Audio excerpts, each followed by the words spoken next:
सूर बोलती शब्दांशी शब्द पाहती रंग स्वरांचे रूप नवे साकारून येई मैत्र से हे शब्द सुरांचे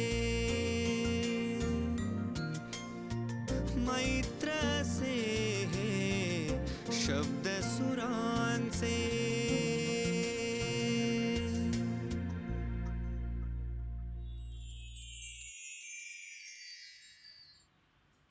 रसिको, आपला महाराष्ट्र हा प्रतिभावंतांची खाण आहे. संगीताच्या क्षेत्रात तर या प्रतिभावंत कलाकारांची बांदियाळी महाराष्ट्राच्या कानाकोपऱ्यात दिसते. महाराष्ट्रातलं कलेचं माहेरघर म्हणून ओळखल्या जाणाऱ्या पुणे ही ज्यांची जन्मभूमी आणि कोल्हापूर ही ज्यांची कर्मभूमी अशा ज्येष्ठ शास्त्रीय गायिका अनुराधा कोरगावकर, पूर्वाश्रमीच्या अलका खापणे, वयाच्या 7व्या वर्षापासून पंडित गोविंदराव देसाई यांच्याकडे त्यांनी गायनाचं शिक्षण घेण्यास सुरुवात केली. साधारण 7-8 वर्ष त्या पंडित गोविंदराव देसाई यांच्याकडे गाणं शिकत होत्या. त्यानंतर पंडित यशवंतबुवा मराठे यांच्याकडे गायनाचं शिक्षण घेतलं. पुण्यातल्या SP महाविद्यालयात शिकत असताना परशुरामीय गायिका हा किताब त्यांना 1973-74 साठी मिळाला. त्यानंतर त्यांचं शिक्षण पंडित नवनीतभाई पटेल यांच्याकडे सुरू झालं. BA झाल्यानंतर पंडित नवनीतभाई पटेल यांच्या सांगण्यावरून अखिल भारतीय गांधर्व महामंडळाची विशारद ही परीक्षा त्यांनी दिली. तेव्हा पंडित रामभाऊ माटे यांचंही मार्गदर्शन घेतलं. 1976 मध्ये त्या विशारद झाल्या आणि मग नवनीतभाई पटेल यांच्याकडे शिकत असतानाच आकाशवाणीच्या वोकल क्लासिकल स्पर्धेमध्ये त्यांना प्रथम क्रमांक मिळाला. त्याचवेळी भारत गायन समाजकडून मास्टर कृष्णराव स्मरणार्थ गोल्ड मेडलही मिळालं. हे दोन्ही सन्मान त्यांना पंडित भीमसेन जोशी यांच्या हस्ते मिळाले. सुगम संगीतासाठी पंडित दाजी करंदीकरांचं मार्गदर्शन त्यांना मिळालं आणि आकाशवाणीची सुगम संगीताची परीक्षाही त्या पास झाल्या. त्यानंतर असंख्य कार्यक्रम, असंख्य मैफिली आणि असंख्य पुरस्कार. 1979 मध्ये मुंबई येथल्या NCPA इथे पंडित सत्यशील देशपांडे यांनी आयोजित केलेल्या युवा कलाकारांच्या कार्यक्रमात त्यांना सहभागी होता आलं. सोन्याबापू पटवर्धनांबरोबर नवराग सादर करण्यासाठी त्यांनी सहभाग घेतला. लग्नानंतर कोल्हापूरला आल्यावर तिथल्या आकाशवाणीचे कार्यक्रम त्या अनेकदा करू लागल्या. सारंगी वादक पंडित मधुकर खाडीलकर यांच्याकडे त्यांनी पुढचं शिक्षण घेतलं. दूरदर्शनवर 1991 साली नूतन गंधर्व अप्पासाहेब देशपांडे यांच्याबरोबर कार्यक्रमामध्ये सहभागी होण्याची संधी त्यांना मिळाली. कोल्हापूरमध्ये देवल क्लब, अंबाबाईचं मंदिर, महालक्ष्मी मंदिर, मुंबईला साहित्य संघ मंदिर, गोवा, सांगली, मिरज, अंबेजोगाई अशा अनेक ठिकाणी त्यांच्या मैफिली झालेल्या आहेत. आता सध्या अनुराधाताई आपले शिष्य घडवण्याचं काम करत आहेत. संगीताचा त्यांचा अभ्यास प्रगल्भ आहे. आजपर्यंतचा अनुभव मोठा आहे आणि त्यातून त्यांच्या शिष्यांना यातलं सगळं काही देण्याची उर्मी आणि ऊर्जा त्यांच्याकडे आहे. त्यांच्या या ऊर्जेला सलाम आणि पुढच्या वाटचालीसाठी उदंड शुभेच्छा.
डार डार पंजीवन बोलत रन रविते आयेन बालम डार डार पंजीवन बोलत बन बोलत बन बोलत रन रविते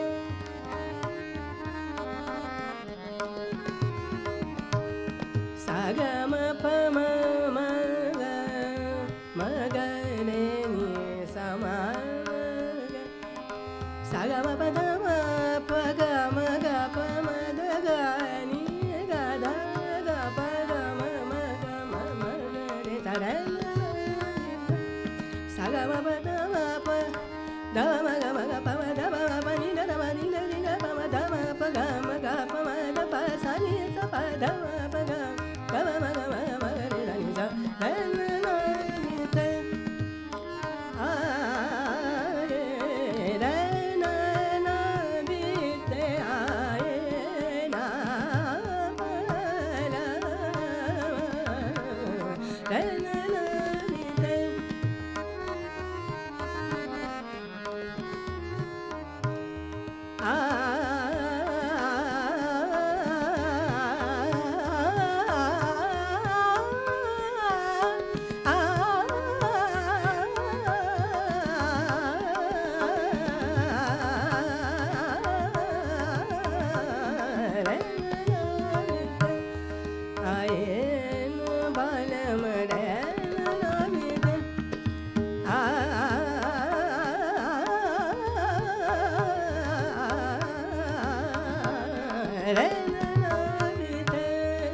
आयेन बालम पंजीवन बोलत बन बोलत बन बोलत रन नविते रन नविते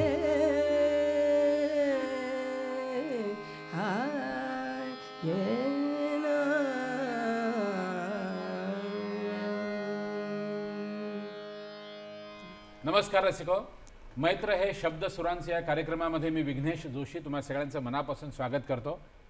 आज आपण गप्पा मारणार आहोत सुप्रसिद्ध गायिका अनुराधाताई कोरगावकर यांच्याशी. नमस्कार ताई. नमस्कार ताई, तुमच्या साथीदारांचा परिचय करून देऊया. तबला साथ करतायत चारुदत्त फडके, तानपुरा साथ रोहिणी शिकलगार, तानपुरा साथ मानसी समुद्रे, संवादिनी साथ लीलाधर चक्रदेव. हांच्या कार्यक्रमात हांव तुमचा स्वागत करता. तुमचो गोंय ते पुणे ते कोल्हापूर प्रवास कसो झालो, काय पुढे काय म्हणतात, कोकणीन उलयता हां म्हणजे काय हे आम्हाला जाणून घ्यायचं. हे कसं म्हणणार तुम्ही कोकणीमध्ये? कोकणीतून बोलते, म्हणजे कोकणीत हा उलयता. अच्छा अच्छा, बरं बरं बरं बरं. तुमचा कोकणीतून सांगता गोवा पुणे ते कोल्हापूर हा प्रवास कसा सुरू झाला याविषयी थोडंसं सांगा ना.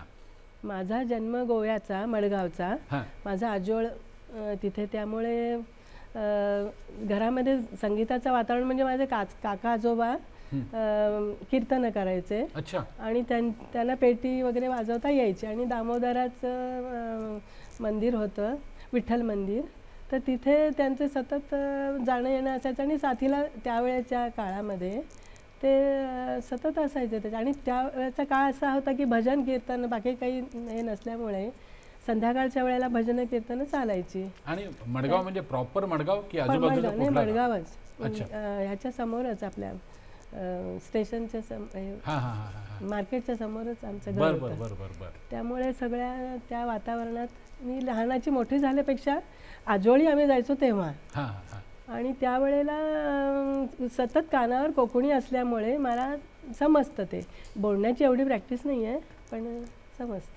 पण गोव्यात म्हणजे आजोळी गेल्यावर जे काय तुम्ही 2-3 महिने राहत असाल आजोबांकडे, तेव्हा तुम्हाला गाणं पुष्कळ ऐकायला मिळालं असेल ना. कारण असं म्हणतात की महाराष्ट्र गोव्याच्या गळ्याने गातो. मग अगदी मास्टर दीनानाथांपासून ही ते परंपरा त्या आहे. मातीचा परिणाम थोडासा म्हणतात तसा असू शकेल माझ्यावर. पण आवड आहे नाट्यसंगीताची किंवा भजन तिकडची गाणी. पण आता काय झालं, आम्ही पुण्यात आल्यामुळे थोडासा तो संपर्क तुटला. पण ऐकलं ना, कोकणी ऐकल्यानंतर मला आनंद होतोच. म्हणून मी बोलायचा प्रयत्न केला. म्हणजे मी कसं बोललो मला माहिती नाही, माझं काही त्या भाषेवर प्रभुत्व नाही, पण म्हणतो ना एक सुरुवात करण्यासाठी म्हणून काहीतरी तुम्हाला आपल्या माहेरचं कोणतरी आलंय असं वाटावं म्हणून बोललो, बाकी काही नाही. पण मग तुमची ज्याला आपण म्हणतो आता शिक्षण, शास्त्रीय संगीताचं शिक्षण, ही सुरुवात कशी झाली पुण्यामध्ये? किती गोव्यातच झाली होती? नाही, ऐकणं वगैरे झालं, पण सुरुवात मी 5 वर्षाची असताना आम्ही पुण्यात आलो. आणि त्यावेळेला सदाशिव पेठेमध्ये गोपाळगान समाजच्या जवळच राहत होतो. अच्छा. त्याच्यामुळे तिथे गोपाळगान समाजमधून बाहेरून जाताना मला सतत कानावर सूर यायचं ऐकू. तर तेव्हा मी आईलाच म्हटलं, अगं काय आहे, मला काही कळत, म्हणजे तिथं आपण जाऊया. तर तेव्हा मी आज जाऊन बघितलं तर ते सगळ्या मुली गात होत्या. तेव्हा ते नवीन होतं मला. आणि गोविंदराव देसाई बसले होते आणि सगळ्या म्हणजे 10-15 मुली तरी असतील, लहान लहान मुली होत्या. आणि त्यात मी ऐकून मला खूप आनंद झाला. ते मैत्र से शब्द सुरांचे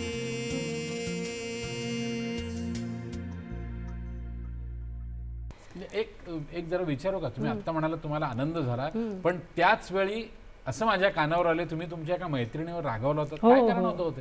नाही, तेव्हा ती तिथे बसलेली दिसली आणि मला हिने सांगितलं नाही, म्हणून मला खूप राग आला. म्हणजे ही एवढंच काय म्हणतीये आणि मला कसंही माहित नाही हे, मला न सांगता कशी गेली, असा राग होता तो. असा थोडासा राग आला. म्हणजे सुरांची खूप आवड होती आणि मी त्यात ओढली गेले. आमच्या घरामध्ये आईने कधी विरोध केला नाही किंवा असं नको म्हणून किंवा असं कधीच नाही. गाणं हे शिकण्यासाठी आहे, म्हणजे तिला पण आवडायचं ते. पण मग गोविंदरावांकडे सुरुवात कशी झाली? तेव्हा मी पहिल्या दिवशीच गेलात आणि नाही, लगेच मग त्यांनी मग मला माझ्याकडे बघून म्हणलं ही खूप लहान आहे, पण तिला आवड आहे, त्यार्थी ती बसू शकेल आणि तिला बसू दे. मग माझ्याकडे त्यांनी बघून म्हणजे माझी ग्रास्पिंग पॉवर किंवा हे बघितलं, त्यांना वाटलं की ही मुलगी करणारी आहे. आणि त्याच्यामुळे त्या सगळ्या आम्ही एकत्रच म्हणायचो. त्याच्यामुळे त्याच्यामधून मी म्हणत गेले. आणि तेव्हा आम्हाला तबला वगैरे सुद्धा आम्ही ऐकून बघून तबला म्हणजे ठेके सगळे ताल त्यांनी त्यावेळेला म्हणायचे, वाजवायचे. अच्छा. हां. आणि तंबोरा लावायचा, हे करायचा. हे पण शिक्षण तिथं झालं. सूर, ताल आणि राग सगळे वेगवेगळ्या चिजा, वेगवेगळ्या चिजांमध्ये त्यांनी वेगवेगळ्या मात्रांवरून उठणाऱ्या. अच्छा. मराठी भजन, म्हणजे पलुसकरांचे ते शिष्य असल्यामुळे त्यांच्याकडे तसं साठा भजनांचा वगैरे भरपूर होता. तुम्ही आता म्हणालात की मराठी चिजा, हो, म्हणजे ते मराठी चिजा स्वतः रचायचे? नाही, ते काही मला माहित नाही, पण त्यांच्याकडे त्या चिजा होत्या आणि त्या आम्ही म्हणायचो. म्हणजे कारण साधारणपणे शास्त्रीय संगीतातल्या सगळ्या चिजा या म्हणजे उत्तर हिंदुस्थानातली कुठली तरी म्हणजे भाषा, ब्रजभाषा असेल, हिंदी असेल, उर्दू असेल, अशा असतात. पण मराठी चिजा ऐकल्यावर जरा माझे कान ठवकार, जरा एखादी मराठी कुठली तरी बंदिश मला ऐकवा ना.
आधार जीवासी आधार जीवासी आधार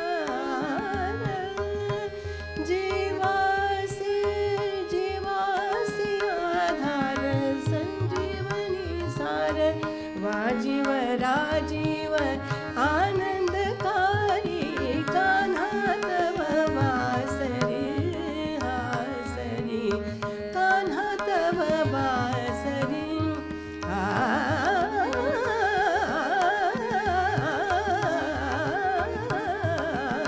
कान्हा तव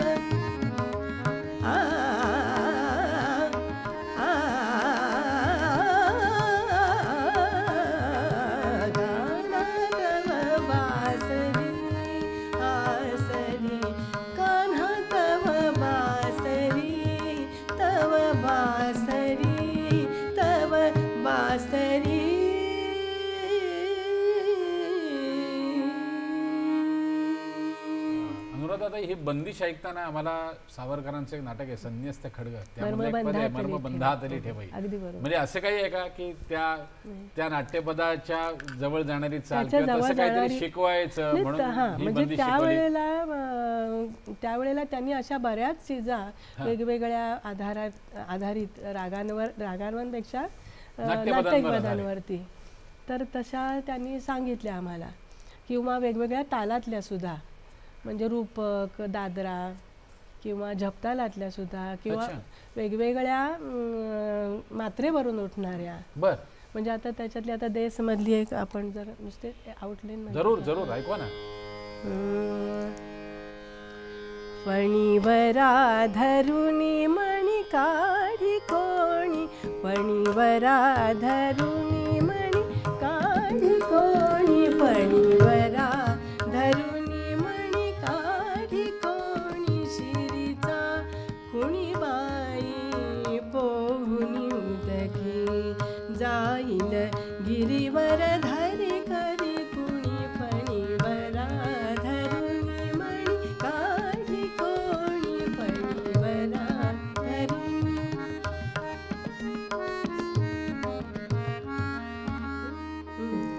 आता म्हणत बसले तर भरपूर सापडणार आहे. मला असं वाटतं जसं रागाचं लक्षण गीत असतं, म्हणजे काय म्हणे आपण, म्हणजे ओळख, रागाची ओळख होते त्या बंदिशीतनं, अशा या मुद्दाम त्यांनी कदाचित केलेल्या त्यामुळे त्या असाव्या. आमच्या स्मरणात अजूनही त्या राहिल्या, त्यांच्या चाली. म्हणजे तेव्हा काय नोटेशन वगैरे मी काय करत नव्हते, नंतर करायला लागले, पण त्यामुळे त्या अजून माझ्याकडे ती वही आहे आणि सगळ्या चीजा बघितल्या की त्या आठवायला लागतात आणि त्या दिवसही आठवतात. खूप आनंद होतो. ताई, आता तुम्ही म्हणालात की नोटेशन त्यावेळी मी करत नव्हते, पण मला असं समजलंय की लहानपणापासून तुमचं नोटेशन पक्क आहे. म्हणजे गाणं ऐकलं की तुम्हाला शब्दांबरोबर ते सूर सुद्धा ऐकू येतात. तर हे उपजत आहे की ही गोव्याची देणगी आहे? नाही, मी काहीच केलं नाही. मी काय जे करते ते उपजत येते आणि त्यामुळे मला फारसे कष्टही घ्यावे लागले नाहीत. आणि जे ऐकत गेले गुरूंनी मात्र जे मला शिकवलं ते मात्र मी अगदी मनापासून श्रद्धेने करतच गेले.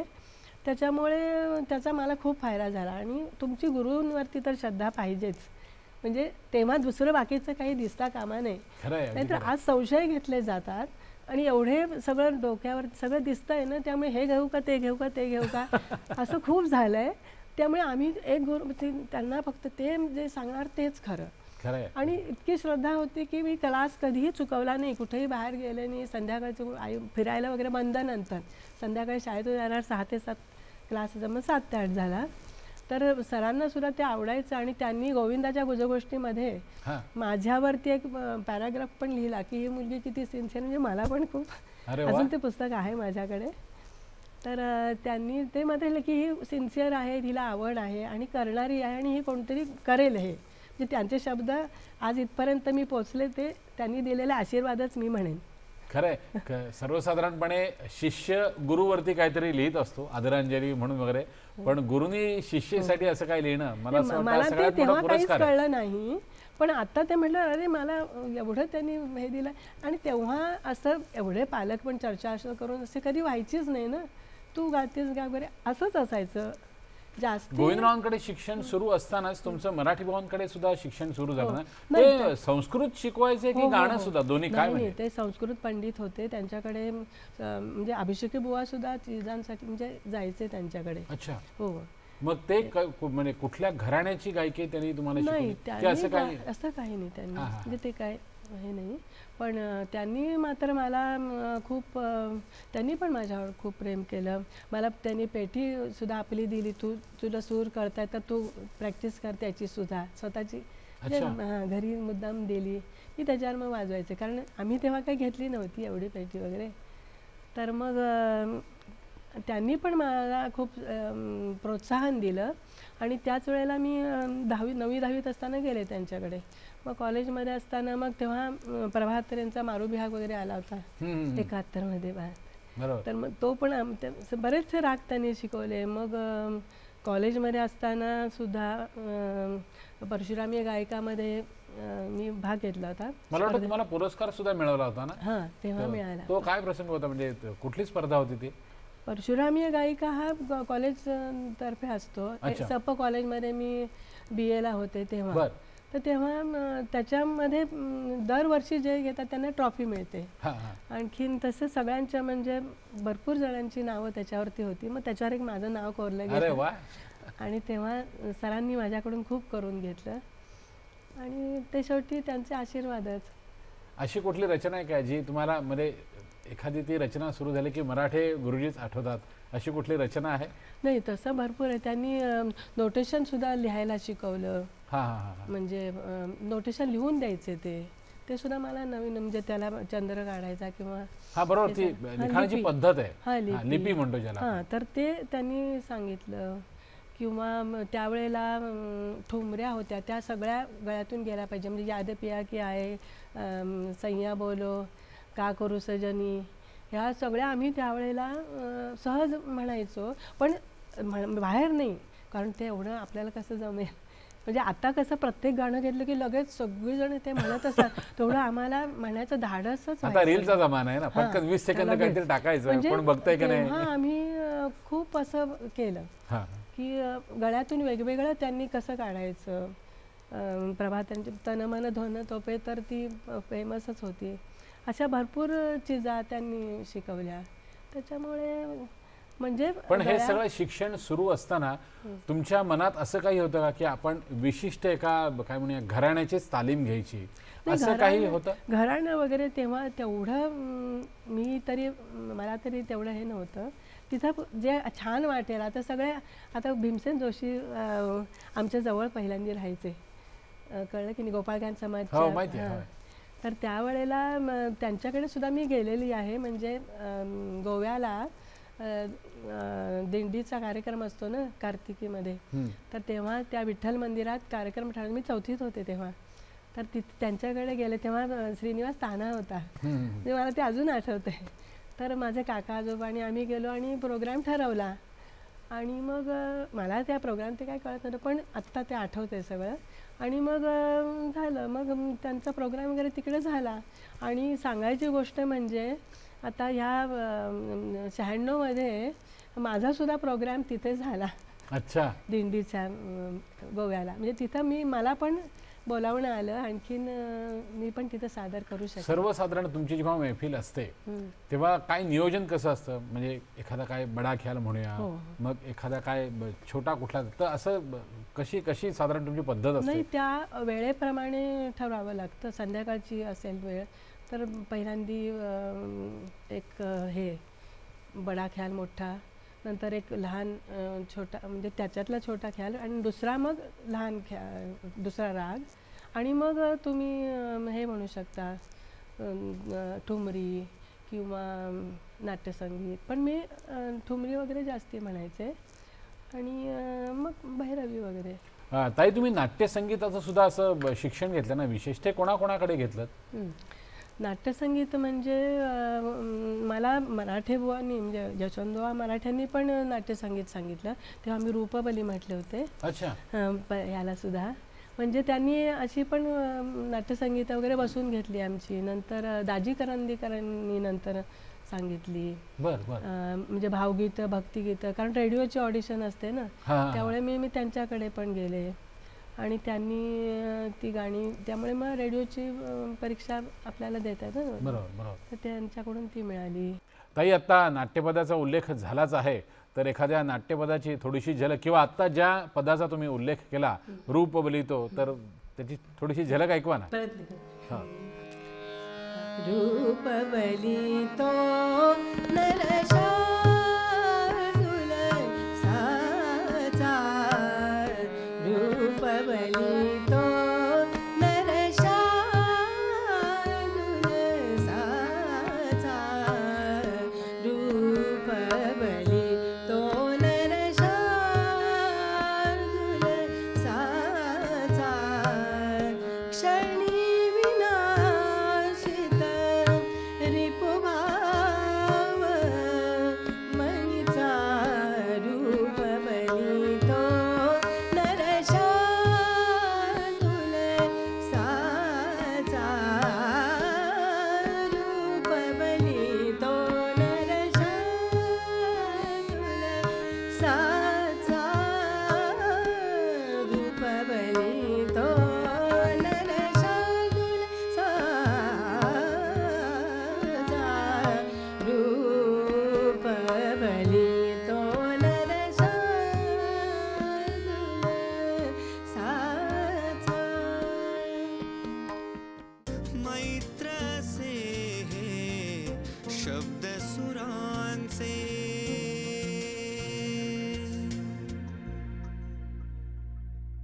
ताई, तुम्ही गोव्याच्या बरोबर. गोवा म्हटलं की नाट्यसंगीत प्रेमी पुष्कळ आहेत आणि तुम्ही नाट्यपद गाता, तर तुम्हाला कधी आपण संगीत नाटकात काम करावं असं नाही वाटलं की तशी संधी मिळाली? पण नाही नाही, त्यावेळेलाच वातावरण थोडंसं वेगळं होतं. हां. मला स्वतःला मॉबमध्ये म्हणजे असं जाऊन नाही आवडायचं स्वतःलाच. आणि तेव्हा सोहळं वातावरण म्हणा काय म्हणा असं ते जाऊ नये. इव्हन माझ्या वडिलांनी तबलजी सुद्धा वयस्कर ठेवले होते की हिने कुठे म्हणजे काय म्हणजे खूपच वातावरण वेगळं होतं. आणि आम्ही अगदी सदाशिव पेठेत तिथे राहायचो. आणि आमच्या सांगायचं म्हणजे आमच्या घरामध्ये सुधीर फडके राहिलेले होते. अच्छा. नंतर पु ल देशपांडे पण आमच्या घरात त्या वास्तूमध्ये होते. आशा भोसले वगैरे येऊन गेलेले आहेत तिथे. त्या वास्तूचा काय हे असेल मला माहीत नाही, पण थोडंसं माझ्याकडे ते आलं असं मला वाटतं. बरं, मग तुमचा आणि म्हणजे आता हे गंधर्वांचं गाणं रूप बलितो हे स्वयंवर नाटकातलं नूतन गंधर्व आणि तुमचा परिचय कसा झाला? कारण त्यांच्याकडे तुम्ही नाट्यसंगीत शिकलात ना? नाही, त्यांच्याकडे मी गेले म्हणजे शिकायला नाही गेले, तेवढा हे नाही झाला. पण मी ते मला खूप म्हणजे माझ्यावर त्यांनी पण खूप प्रेम केलं. की त्यांनी इतकं प्रेम केलं की मला म्हणजे मला पुढे काढण्यासाठी त्यांनी खा साहेब रहिमत खा मिर्जेला तिथे मला घेऊन गेले प्रोग्राम करायला. हां, म्हणजे त्यांना माझ्यावर प्रेमच होतं, कुठचं पूर्वजन्मीचं असेल. तर आप्पासाहेबांनी माझ्यावर इतकं प्रेम केलं की मुंबईला आबान मेस्त्री तबला हे तर त्या प्रोग्राम ठरवायच्या नवोदितांचे. तर त्यावेळेला त्यांना सुचवलं आणि पत्र पाठवून मला तिथे पाठवलं आणि तू तिथे पण म्हणून ये. बरोबर आहे. तसं ह्या टी व्हीला सुद्धा 91 साली आम्ही सगळेजण आलो. आप्पासाहेब देशपांडे होते, कागलकरबाई, असे आम्ही ग्रुप करून कोल्हापूरचं म्हणून आलं. त्यावेळेला त्यांनी माझी लहान मुलगी होती तेव्हा, अगदी तान्ही होती 8-10 महिन्याची. तर त्यामुळे तुला घेतल्याशिवाय मी जाणारच नाही, आम्ही प्रोग्रामच करणार नाही. आणि ते तसे मी मुलीला घेऊन इथे आले होते. आणि तेव्हा मी धनराशी म्हटलं होतं. बरोबर. ते पण सगळ्यांना त्यावेळेला खूप आवडलं होतं. पण म्हणजे म्हणाल का थोडंसं आमच्यासाठी? धनराशी जाता मूढा धनराशी जाता मूढा पाशी, सुखवी तुला दुखवी मला, सुखवी तुला दुखवी मला, सुखवी तुला दुखवी मला. धनराशी जाता मूढा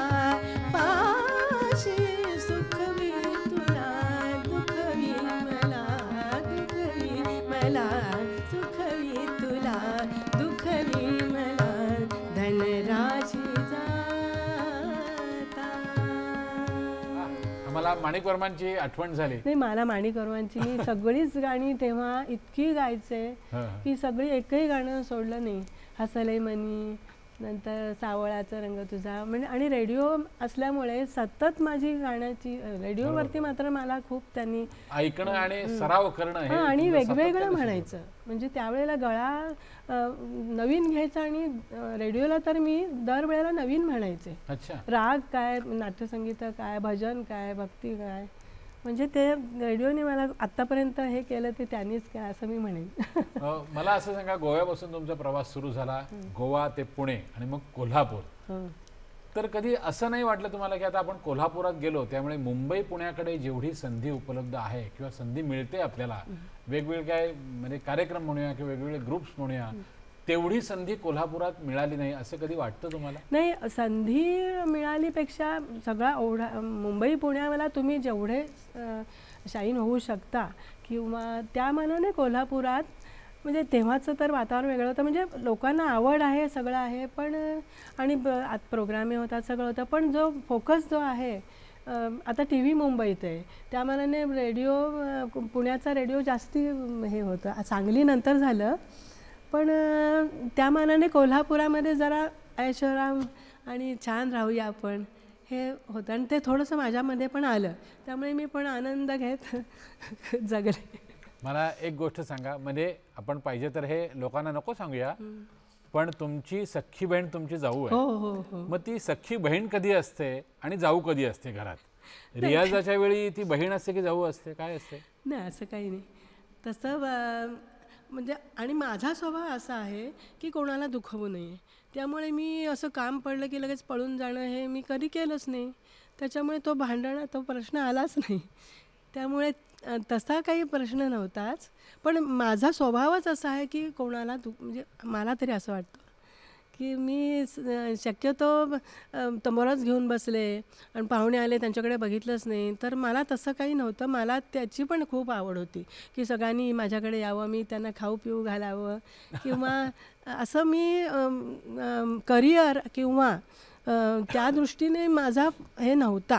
म्हणजे मला बरेच जण म्हणतात तुम्ही प्रॅक्टिकल व्हा, तुम्ही तुमच्याकडे एवढं आहे, तुम्ही असं प्रोफेशनल व्हा हे मला बऱ्याच जणांनी सांगितलं. पण म्हणजे काय असं म्हणून मी त्याच्यातच राहिले. पण गाणं मात्र मी चालू ठेवलं माझं आणि त्याचा भरपूर आनंद घेतला आणि तो अजूनही मी देते. ताई, मला असं विचारायचं आहे की तुम्ही अनेक गुरु केले, 5-6 जणांकडे तुम्ही गाणं शिकलात, त्यापैकी एक म्हणजे ज्यांच्यावर तुमची नितांत श्रद्धा आहे ते म्हणजे नवनीतभाई पटेल. तर जरा त्यांची काही आठवण किंवा त्यांच्या शिकवण्याची पद्धत किंवा त्यांच्याकडनं तुम्ही काय काय मिळवलं याविषयी जरा थोडंसं सांगा ना. यशवंतबुवा मराठ्यांच्याकडे मी गेले तर त्यावेळेला मला परशुरामी गायिका मिळाला. मग माझ्याकडे जे तबलजी यायचे त्यांनाच वाटलं की तुला आता कोणतरी स्पेशल तुला शिकवलं पाहिजे. अच्छा. म्हणजे असं त्यांना वाटलं. तर त्यांनी मला ज्योत्स्ना भोळेंकडे पण नेलं. बरं. आपण त्यांना तेव्हा वेळ नव्हता, त्यामुळे मला वेळ नाही आहे गं शिकवायला. तर मी म्हटलं ठीक आहे. मग ते म्हणाले थांब तुला, म्हणून त्यांनी नवनीतभाई पटेलांकडनं आमच्याकडे आणलं आणि माझं गाणं ऐकवलं. मग त्यांना पण ते खूप आवडलं आणि ते म्हणाले ठीक आहे आपण प्रयत्न करूया म्हणजे. आणि मी त्यावेळेला सुरू केलं. तर त्यांनी पहिल्यांदा यमन राग घेतला. त्यांचं सांगण्याची गोष्ट म्हणजे काय की त्यांनी सरळ मला सांगितलं तुला म्हणतेस तू पण अजून आवाजावर काहीच काम झालेलंच नाही आहे. म्हटलं म्हणजे काय असतं असं. तेव्हा म्हणजे मला तो एकदम शॉकच होता की म्हणजे मी गाते की म्हणजे ते गाणं त्या वयापर्यंत ते ठीक होतं, पण आता जर तुला पुढे जायचं तर तुला काहीतरी बैठकीचं गाणं किंवा असं खास रियाज करून किंवा असं तुला केलं पाहिजे. मग त्यांनी ते स्वर लगाव आणि ते मला सांगितलं आणि ते किती अवघड आहे म्हणजे 2 स्वरांमधलं अंतर किंवा ते समजून सांगितलं. माझ्या सगळ्या गुरूंनी मला छानच सांगितलं. तर त्याच्या पुढे मी ते शिकत गेले आणि ते मला खूप आवडतं. तरी ना वेगळ्या प्रकारचं गाणं शिकताना कलावंताला थोडा त्रास होतोच. म्हणजे आधीची जी काही स्टाईल असेल किंवा आधी जे काही गुरूंनी शिकवलेलं असेल त्याच्यापेक्षा थोडंसं वेगळं ते नाही ते शिकताना गळ्याला तो थोडासा हे होतोच, कारण तुम्ही त्या अडचणींवर तुम्ही मात कशी केलीत? नाही त्याच्यावर रियाजाशिवाय काही पर्यायच नव्हता आणि ध्यास घेतला. आता तुला येत नाही म्हटलं की माझा इगो दिवसलाच. येत नाही म्हणजे असं कसं काय झालं असं म्हणून ते मी पुन्हा करून करून मग त्यांनी ते स्वर कसे लावायचे आणि ते मला सांगितले. मी थोडंसं तुम्हाला हवं तर दाखवते म्हणजे. जरूर, त्यांचं काहीतरी ऐकवा ना. तर पहिल्यांदा पटेलांच्याकडे मी यमन राग शिकले आणि यमन माझा झालेलाच पहिल्यापासून म्हणतोच, पण त्यावेळेला तो यमन खूपच वेगळा वाटला मला आणि त्यांनी बंदिश सांगितली किंवा त्यांचे स्वर लगाव कसे थोडेसे मी सांगण्याचा प्रयत्न करते. आधी चीज दाखवते.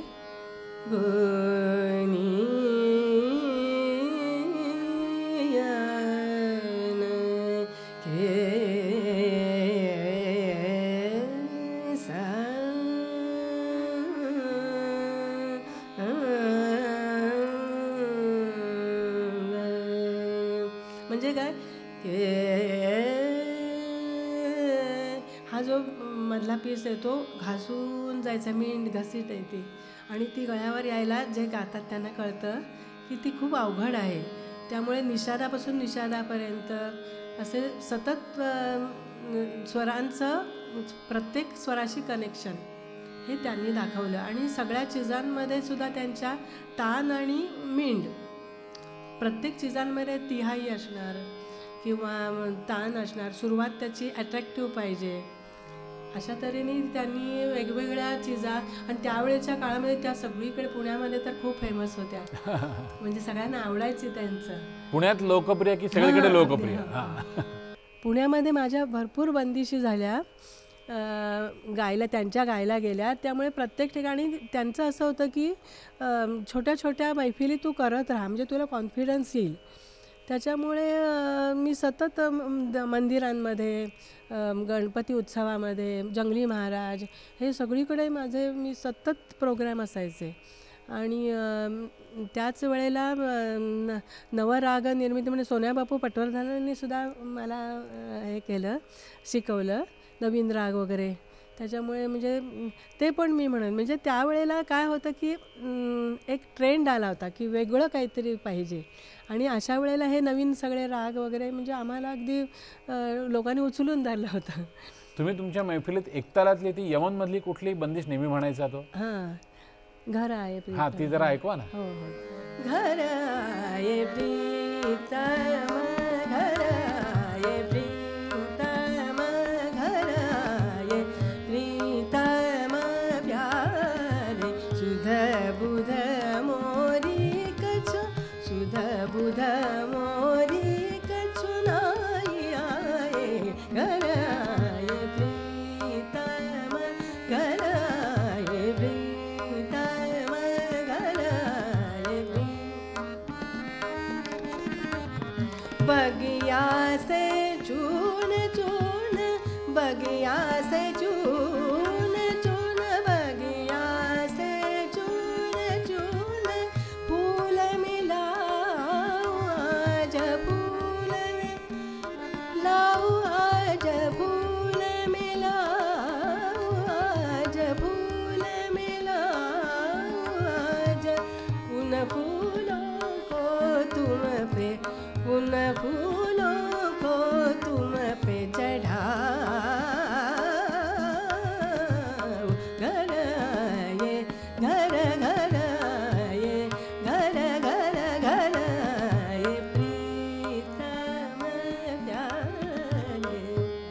मला वाटतं आकाशवाणीला तुम्ही जेव्हा काय म्हणे आपण म्हणजे आकाशवाणीच्या स्पर्धेमध्ये गोल्ड मेडल वाटतं तुम्हाला मिळालं, ती सुद्धा त्यावेळी त्यांचीच कृपा. 76 त्यांचीच बंदिश होती का ती गायली होती त्यावेळेला आकाशवाणीला? त्यांच्याच त्यांनी सांगितलेल्याच बंदिशी वगैरे मी गायचे.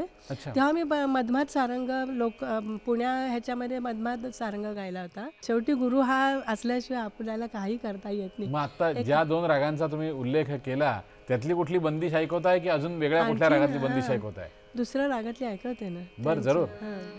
गोरी सावन के दिन आये, गोरी सावन के दिन आये, गोरी सावन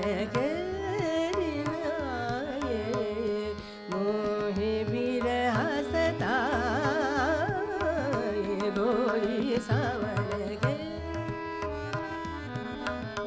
गोरी सावन के दिन आए मोहे बिरह सताए गोरी सावन के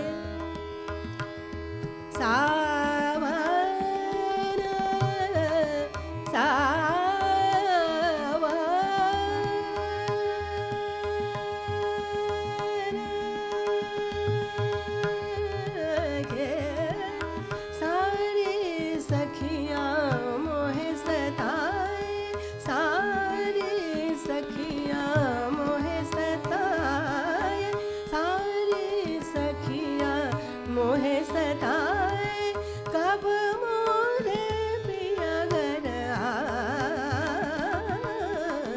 गोरी सावन के गोरी सावन के गोरी सावन के दिन आए गोरी सावन के सावन के सावन के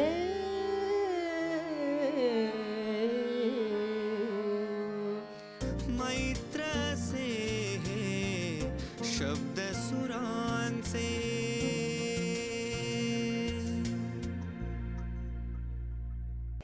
ताई तुम्ही एका सारंगी वादकांकडून सुद्धा शिक्षण घेतलं पंडित मधुकर मधुकरराव खाडिलकर. खाडिलकर हो. तर तो योग कसा काय जुळून आला कारण साधारणपणे वादक मंडळींकडे गायक मंडळी गाणं शिकायला गेले असं फार कमी झालंय म्हणजे नाही मी रेडिओवरती मला 76मध्ये बक्षीस मिळाल्यानंतर मी रेडिओची ऑडिशन दिली आणि गायला लागले तेव्हा ते असायचेच पण तसं तेव्हा पटेलांच्याकडे पण शिकत होते मी त्याच्यामुळे तसा काही योग आला नाही पण मी पौर्णिमा तळवलकर आमच्या जवळ राहायच्या त्या तळवलकरांच्या मिसेस तर त्यांच्याकडे पण असं सगळ्यांकडे जाणं येणं असायचं तर त्यांना पण माझं गाणं खूप आवडायचं आणि CR व्यासांकडे त्या शिकायच्या तर मला काही शक्य नव्हतं हे मुंबईमध्ये सगळे मोठे मोठे होते माझे गुरु पण म्हणायचे की त्यांना वेळ नसतो त्या लोकांना तर तू जे शिकवलं आहे ते तुला केलं पाहिजे त्यामुळे ते मात्र मी पाळलं आणि तिथपर्यंत जाण्याचा प्रयत्न करते म्हणजे शेवटी काय आहे तुमची जिज्ञासा आणि तुमची श्रद्धा हीच तुम्हाला पुढे नेते पण त्यांच्याकडून तुम्ही काय काय शिकलात खाडिलकर साहेबांकडून हां तर त्यावेळेला तिथं भेटले ते त्यांनी सांगितलं की ही अशी हिला पण हे करायचे आता कारण त्याच्यानंतर हे लग्नानंतरचं सांगते मी सर 80मध्ये एक्सपायर झाले त्याच्यामुळे मला एकदम अंधार कोणच नाही आणि कुठं जाऊ काय करू आणि कोल्हापुरात तर जयपूर त्यामुळे मला तर ते शक्यच नव्हतं पुन्हा तो गळा वेगळा तयार करणं किंवा तर त्यामुळे हे इथं माहेरी आले की इथं मला ते भेटले तो जरा देवाचाच आज्ञा म्हणायची आणि त्यांनी मात्र माझ्याकडून खूप छान तयारी करून घेतली म्हणजे ते वसंतरावांचे शिष्य त्याच्यामुळे त्यांनी तशा तऱ्हेचं मला उलटताना हे सगळं त्यांनी गळ्यात माझ्या तसं करून आणलं आणि मला त्याचा खूप फायदा झाला म्हणजे माझं गाणंसुद्धा त्यामुळे लगेच हे झालं असं म्हणतात की एखाद्याच्या गाण्यामध्ये राम नसतो असं आपण म्हणतो काय त्याच्या गाण्यात काय राम नाही रे फारसा पण तुमच्या आयुष्यात गुरु म्हणून एक रामच आला तो काय प्रसंग होता आमच्या शेजारीच रामभाऊ माटे राहायचे मी त्या अनुषंगाने विचारलं नाही तर म्हणजे शेजारीच का पण मी गोपाळगान समाजमध्ये जायला लागले म्हणजे आमच्या दोन्हीच्या मध्ये मी होते सगळीकडून संगीताचे सूर माझ्या जवळच होते त्यामुळे त्यांच्याकडे मी जायचे पण योगायोग असा की वरून आज्ञा झाली दत्तगुरूंनी सांगितलं कारण रामभाऊ दत्तगुरू भक्त अच्छा तर त्यामुळे म्हणजे माझ्या नवनीतभाई पटेलांनी सांगितलं की तू नुसती शिकती आहेस त्याला काय अर्थ नाही काहीतरी शिक्का पाहिजे माणसाला तर तू सरळ शेजारी क्लास आहे त्यांच्याकडे जा त्यांना सांग आणि विशारदची परीक्षा दे तर त्यावेळेला मी डायरेक्ट विशारदला बसले आणि रामभाऊंनी त्यांनीसुद्धा मला अगदी प्रेमाने लगेच हो म्हणून मान्यता मला वाटलं आता ते मला सांगतील नाही पण त्यांनी असं कधीच म्हटलं नाही आणि खूप प्रेमाने माझ्याकडून ते वर्षभरात विशारदचा सगळा हे अभ्यास करून घेतला आणि त्याच्यामध्येही मला छान तऱ्हेने मी पास होऊ शकले त्याच्यामुळे त्याच्यानंतर मी MA जॉईन करू शकले SNDTला विशारद झाल्यानंतर मला MAला ॲडमिशन मिळाली आणि मी तिथे MAलाही मला विदा घाटे ते शिकवायला होते आणि मंगला खाडीलकर त्या होत्या शिकवायला. तेव्हा मी MAला फर्स्ट आले होते. KG गिंडे आम्हाला परीक्षक होते बर बर बर. MAला असताना. आता मगाशी बोलताना उल्लेख म्हणजे सारंगी वादक खाडीलकर साहेब, त्यावेळी उल्लेख वसंतराव असा उल्लेख झाला होता. तर असं आता पुण्यातच तुम्ही राहिला होतात म्हणून वसंतरावांच्याकडे कधी शिक्षणाचा किंवा त्यांचं गाणं ऐकण्याचा भरपूर योग आलाय की नाही आयुष्यात? वसंतरावांची मुलगी वृंदा माझ्या शाळेतली आमच्या बरोबरचीच, पण तेव्हा त्यांचं नाव एवढं मोठं होतं आणि त्यांना कसा वेळ असणार आणि मी कोण एवढीशी क्षुद्र. नाही असं नाही, म्हणजे अर्थात वसंतराव मोठे होते त्यामुळे मला ते गाणं आवडायचं, पण आपल्याला ते काय शक्यच नाही आहे. त्यामुळे मी तसा प्रयत्नही कधी केला नाही आणि त्यांना वेळच नव्हता. खरोखरच मी ते सांगते, तो योग नव्हता. पण त्यांच्या शिष्याने मला शिकवलं. अच्छा. म्हणजे आपले खाडीलकर मधुकर खाडीलकरांनी मला पूर्ण त्यांचे आणि त्यांचे काय काय किस्से बिस्से पण ते सांगायचे की म्हणजे जगामध्ये 4 आणे विद्या आणि 12 आणे नशीब पाहिजे, हे त्यांनी सुद्धा मला त्यावेळेला सांगितलं की म्हणजे असं आहे जग, पण तू साधना सोडू नको. म्हणजे ते त्यांना जे माहिती ते मला सांगायचं की काही असलं तरी प्रसिद्धी आणि हे वेगळं असतं आणि कला ही वेगळी आहे. खाडीलकर साहेब तुम्हाला नेहमी असं म्हणायचं का मारवा जर का तुला गायचा असेल तर वसंतरावांसारखा मारवा तुझ्या गळ्यावर चढला पाहिजे, असं ते नेहमी सांगायचं? खरं नाही. आणि मला वाटायचं की मारवा हा राग पुरुषांचा आहे किंवा असा जोरकस आहे, मला कसा जमेल. पण पटेलांनी मला चीज शिकवलीच होती, पण त्यांनी तो कसा तो हे करायचा ते मस्त दाखवलं. जरा थोडस गाऊन दाखवा ना आम्हाला. हे श्याम अजहून आए, हे श्याम अजहून आए, हे श्याम राधा निरभरण जाए, हे श्याम हे श्याम हे श्याम अजहून आए, हे श्याम श्याम हे श्याम श्याम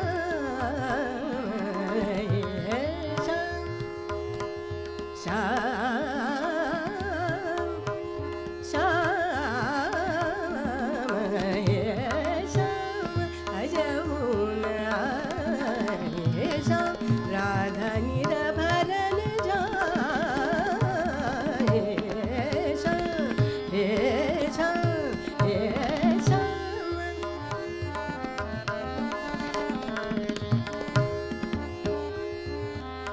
पतनी हारत बावरी भई, पतनी हारत बावरी, बावरी भाई, पतनी हारत बावरी भई, पतनी हारत बावरी भई, रो रो नैना खोए, श्याम हे श्याम श्याम हे श्याम श्याम श्याम अजहून आए, श्याम हे श्याम हे श्याम.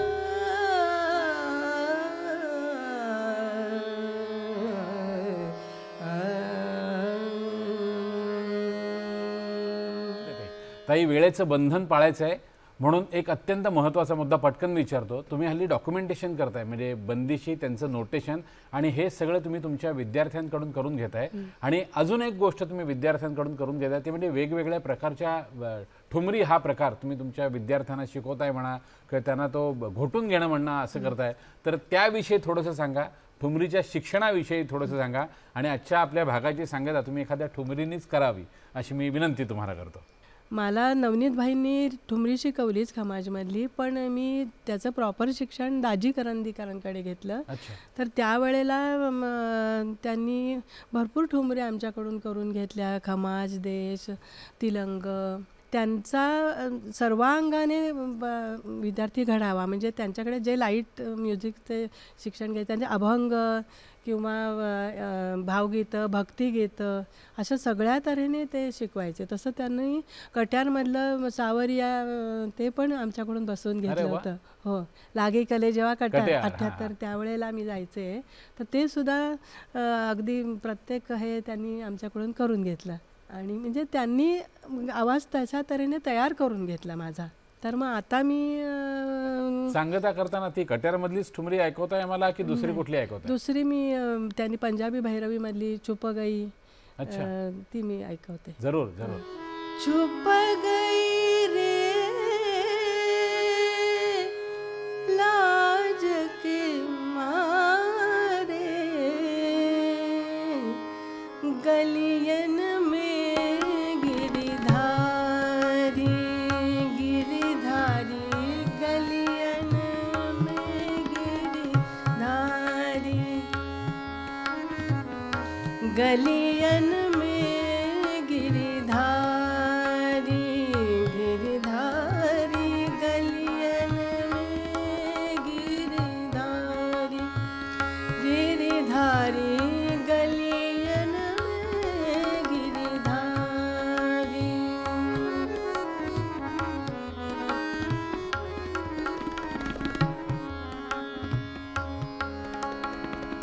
आवत देखत नंद कुंवर को, आवत देखत नंद कुंवर को, राधा भई बावरी बावरी राधा भई बावरी बावरी रे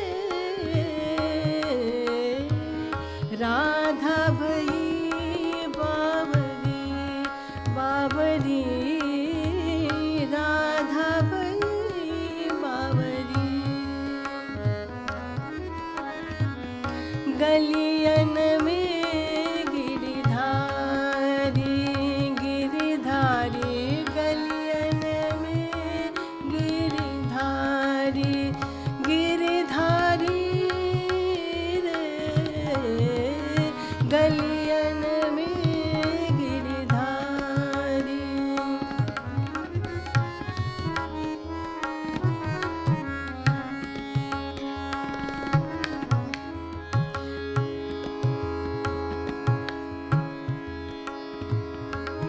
आ